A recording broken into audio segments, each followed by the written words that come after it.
Hello everyone. Thank you for joining me for my fragrance of the day video. I'm Veronica. If you're new, welcome. So glad you stopped through. Please consider subscribing if you like this content. For those of you returning, I hope you all are doing well and thriving in this world. It is going to be a cold evening tonight here in Central Virginia. The daytime is going to be mid 60s. I'm really craving the 80s and 90s temperatures to come back. I'm one of those people that likes to live in the heart of the season. When the season comes up, I enjoy the change of seasons, and then I love like the heart of it. And then I, like everyone else, get sick of the weather of that season as we start to transition into the next one. So is life, yes. But I wanted a fragrance today that has some substance and is going to make it through the evening hours. I have a long day ahead of meetings and some evening events as well. And so the fragrance that I'm choosing is a very hearty fragrance here. It is called Amber Oud, the Gold Edition from Haramain, which is a Middle Eastern fragrance house that I have come to just love. I have a number of fragrances from this house, and none of them have failed me. They have all been wonderful. So let's take a second to just appreciate the bottle here. It comes in this really super heavy, substantial bottle. This thing in an emergency can be tossed across the room at an invader's head and you'll be good to go. I love this gold plating on the front. It is some kind of metal, and it has the name embossed on it there, as you can see. Haramain Amber Oud, and then the gold edition printed on the bottom. And it also has the embossing on the top. So this is not by any means a cheap bottle or on the cheap end. This fragrance is one that caught me by surprise when I tried it. I have found with all of the Al Haramain fragrances that they are potent. They come to deliver. They play no games. If you like a fragrance that's going to make its presence known and it's going to hang out with you all day long and be your ride or die, get yourself an Al Haramain fragrance. I don't know what this house puts into their creations here, but these are incredible performers. So let me say that, and very reasonably priced. I believe I got this somewhere in the $50 to $70 US range, maybe a little less, maybe a little more. I don't quite recall, but it's in that range. And I believe you get a really nice quality fragrance for that amount. So let's talk about what this is. And let me say that I was watching another YouTuber's channel that said that Andromeda by Tiziana Terenzi smells a lot like this one, which is interesting because I had my eye on that one, and I had it on my list, like my wish list. And so if you like Andromeda, that should give you a good sense of what this is. And if you were thinking about Andromeda but wanted a lower priced option, here you go. You're welcome. I think this is a very unisex fragrance. It's what I call a grown and sexy fragrance. You need to mean to wear this, or it's one of those fragrances that will easily wear you instead, and you'll be miserable and have a headache all day. So first of all, go easy on this. I would do a spray, maybe two, and three if you're really living your life on the edge. And so I am in that last category. I'll probably do three sprays and really have to, like, you know, struggle to put it down and not spray more because I'm a chronic oversprayer. And I'm talking about, like, I go all up and down my arms, all around my neck, the back of my neck. Sometimes I'll spray my clothing on top of that. I get crazy, y'all. So I'm going to have to really exercise restraint and discipline today to just go in with 2 or 3 sprays. So what does this smell like? It is a beguiling, to me, a beguiling concoction. The opening is nothing at all like the rest of the fragrance. When you first of all, the atomizer on this is pow, in your face, whoosh. It's going to shower you with the fragrance. It's a fine mist, but it's a lot of the mist, if that makes sense. The opening is very heavy citrus with a background of greenery.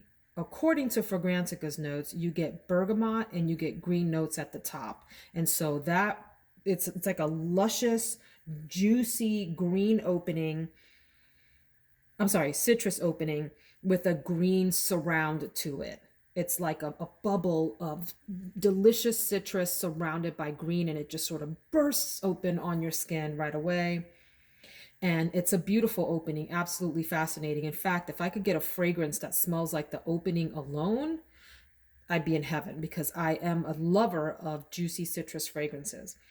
However, as this continues to mellow out and gets into the heart, then you get an interesting combination, mostly melon. And I'm talking about like a cantaloupe kind of melon or a honeydew. More honeydew than cantaloupe because cantaloupe is super sweet and honeydew still has like that greenish thing going on in the flavor. You get a lovely pineapple in the middle as well, mostly the cantaloupe and the honeydew kind of fragrance.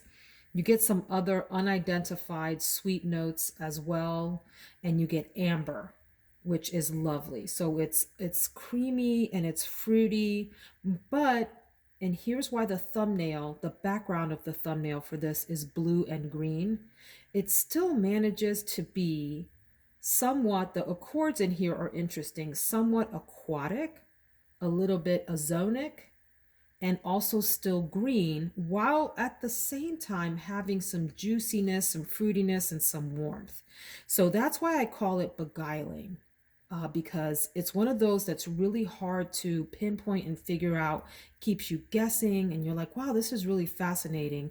What's happening in this fragrance? And then in the base, it's got some warmer, woodier notes and some musk. But what I get mostly out of this, like I said, at the top, that beautiful citrus burst, and in the middle, this fruitiness, but it's not fruity, even though it says sweet notes.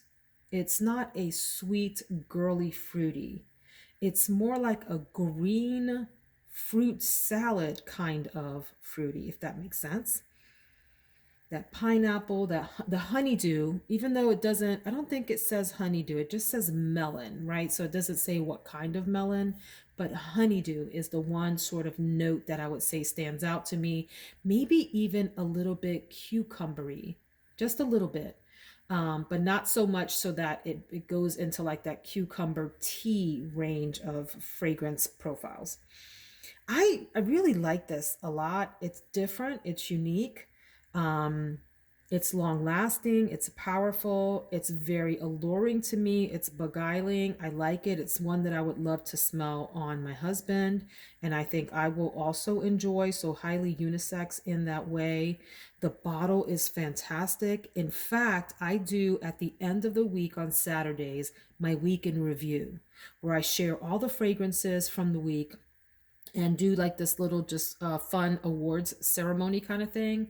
One of the awards is Best Bottle. And I'm going to tell you something. The bottles that I have lined up for this week are out of this world. It's going to be like a battle royale with the bottle award on Saturday. And I'm going to need to pray, drink water, stretch, meditate to really make a decision on which of the bottles from this week is the best, because this one is a contender. Yesterday's was a contender. And by the way, yesterday was Aura by Mugler, which ended up being a fantastic fragrance for the day, just top notch. Husband loved this on me. He kept coming up to sniff me and goes, and saying, that's nice. That's a really good one. What is that again? Remind me of the name again. I really like it. I really like it. Even up into the night when I couldn't smell it on myself anymore, he still was like, man, that perfume is beautiful. He thought it was really luxurious, high quality, is how he would describe it. So that one. And then, so that was, what are we on today? Wednesday. I don't remember what I had on Tuesday, like how it all. So this was Tuesday. I don't remember the difference between Monday and Sunday. Which one did I wear what? But this was another bottle from this week, is what I'm getting at. This Salvador Dali. Uh, Hold on, let me get the name right. La Belle et l'Ocelot. Yay! I got it. All of my French speaking friends and viewers and subscribers have been helping me out with my pronunciation. How'd I do, y'all? La Belle Elo solo.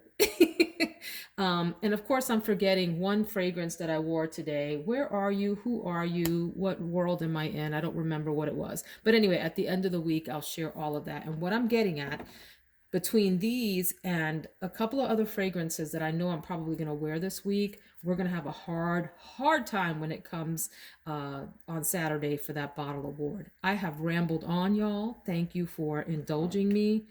This fragrance here is what a lot of people in the community would call a banger.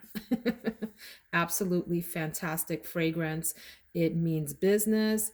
It comes to deliver. If you like light, demure, subtle fragrances, run for the hills. This one is coming for you with machine guns. With machine guns.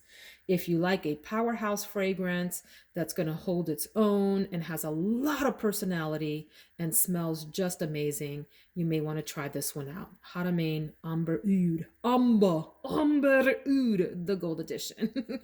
Take care. I hope that you all have a wonderful, blessed day.